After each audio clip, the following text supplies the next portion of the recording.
はい、皆さんこんにちは。今日は iPad でバラのイラストの描き方を紹介していきます。こんな感じのちょっと上品めのイラストを描いていこうと思うんですけど、見てください、これ。バラもらっちゃいました。ちょっとね、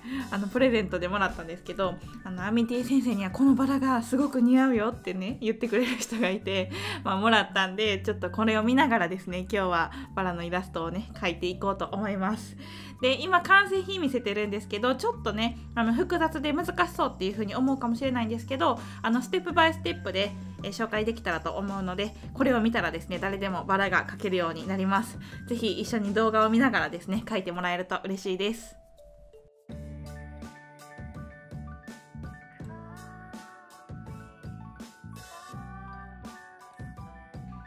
はい、じゃあ早速始めていきます。で、今回使うアプリは Procreate っていう私がいつもよく使ってるイラストアプリを使っていきます。概要欄の方にリンク載っけておくので、そこからダウンロードしてください。で、今回はですね、あんまりレイヤーとかたくさんいじらなくてシンプルに描いていきたいと思うので、ブラシのところを選択してもらって、スケッチっていうボックスの中に鉛筆 6B っていうものがあります。で、私これすごいよく使ってるんですけど、今回はこの鉛筆 6B で下書きを描いていきます。で、一番初めやることなんですけど、画面の真ん中に少し小さめにですね、丸を描いてください。で、適当に丸描いてグッてホールドするとこんな感じで綺麗な滑らかな丸を描くことができるし、左指1本指でタッチしながら描くと正円になってくれます。なのでこの状態で正円の丸をですね、これぐらいの大きさで描いてください。で、そしたらここに斜線を入れていくので、今動画の右上にサンプル出してます。これを見ながらこんな感じで丸の中に英語の K ですね、大文字の K がちょっと傾いて入ってるような感じで斜線を引いてください。で、次もう少し線を足します。真ん中中央に縦線を引いて、でそこから2時の角度にですね、直線がこう出ていくような感じで2本線を足してください。で、次ですね、真ん中の空いてるところになんか目玉みたいな感じのを描きます。こんな感じで目を描くようなイメージで描いてください。ちょっとなんか絵描き歌みたいな感じになってきて恥ずかしいんですけど、迷ったら動画の右上にサンプル出してるので、それを見ながら追っかけるようにしてもらえればいいと思います。で、4つ目です。今ですね、右側に3本直線がこうね、はみ出てる部分があると思うんですけど、ここの直線をぐっと伸ばしていって、こんな感じでドームを描くように曲線を作っていきます。で、これ今花びらの部分を描いてるんですけど、こんな感じで U を描くように曲線を作っていってください。で、この4つ目の工程ですね、ちょっと最後おまけでこんな感じで耳をつけてほしいです。右側に耳を最後つけて4つ目が終わりです。で、5つ目なんですけど、今作った直線だったり曲線をですね、つなげていく作業になります。で、ここがですね、ちょっと一番難しいところになるので、これは私のちょっと手の動きとかを見ながら、この曲線のつなぎ方なんかを見てもらえると嬉しいです。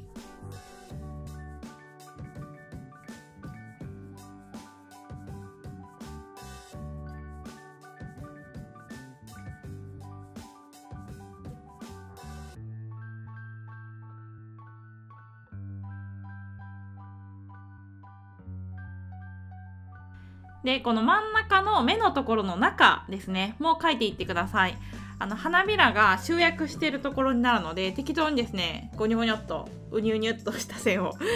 集めて描いてください。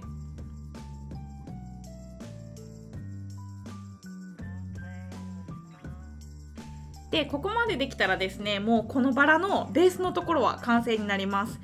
最初が一番難しいので、最初だけちょっと集中してやってもらったら、あとはですね、周りに大きめの花びらを描いていくだけになるので、6つ目のプロセスとしては、上にですね、2枚、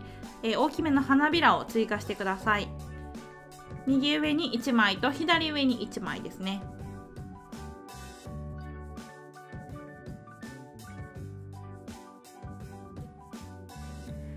で、次7つ目ですね。ここでも大きい花びらを2つ追加します。左下に1枚と右下に1枚を追加してください。結構大きめに描いてもらって大丈夫です。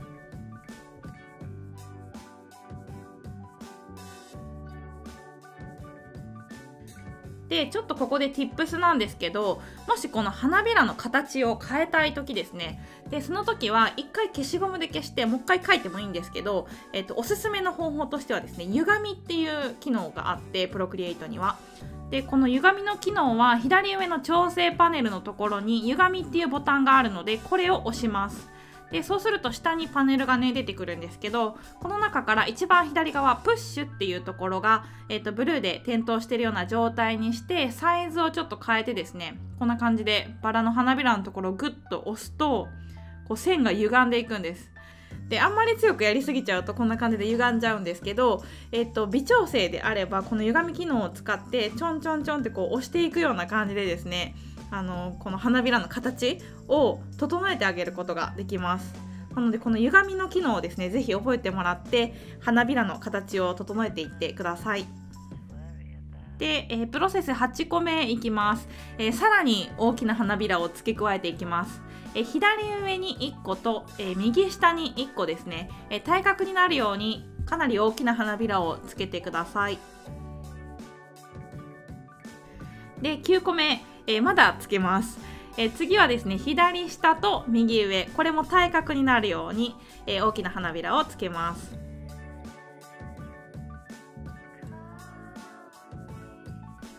でこれが最後になります。最後10個目はですね、この下のところとかあと上のところにちょっと隙間が空いてて寂しいなって思うところがいくつかあるので、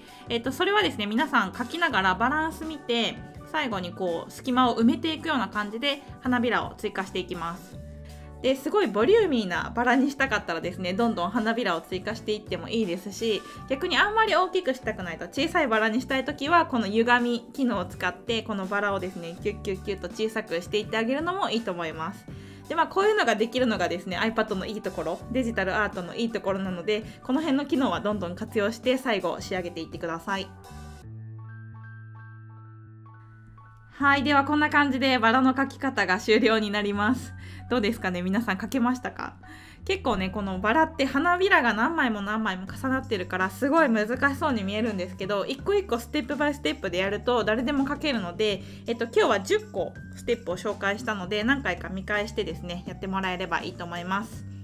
で最後ですね、これ本書きのところまでやって終わりたいと思います。今鉛筆のブラシで書いて下書き状態なので、これをですね上からなぞって綺麗なラインで書いて終わりたいと思います。で本書きするときはですね、今このレイヤー1っていうのが下書きのものなので、この不透明度を 10% ぐらいに下げます。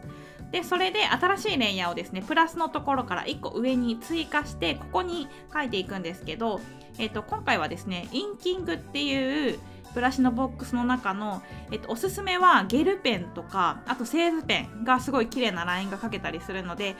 今回はゲルペンっていうやつを使って最後完成に持っていきます。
はい、ではこんな感じで完成になります。最後ねちょっと製図のところははしょっちゃいましたけど、コツとしてはですね、筆圧をコントロールしながらひたすらこの線をですねなぞっていくだけっていう感じになるので、ここはちょっと時間をかけて根気よくやってもらえればいいと思います。で今日のこのバラのイラストなんですけど、iPadMate のオンラインコミュニティの方にですね、プロクリエイトのデータですね、オリジナルデータ投稿しておくので、よかったらですね、それダウンロードしてもらって、中身どんな感じになってるのかっていうのを最後見て復習してもらえればいいと思います。で、今日のイラスト術ですね、ネタの作り方なんかの裏側も投稿しておくので、よかったら見てください。で、iPadMate の詳細はですね、概要欄の方にリンク載っけてあるので、この機会にですね、皆さん iPadMate の仲間に入ってもらえれば嬉しいなって思います。はい、ということで今日は以上になります。ご清聴どうもありがとうございました。バイバイ。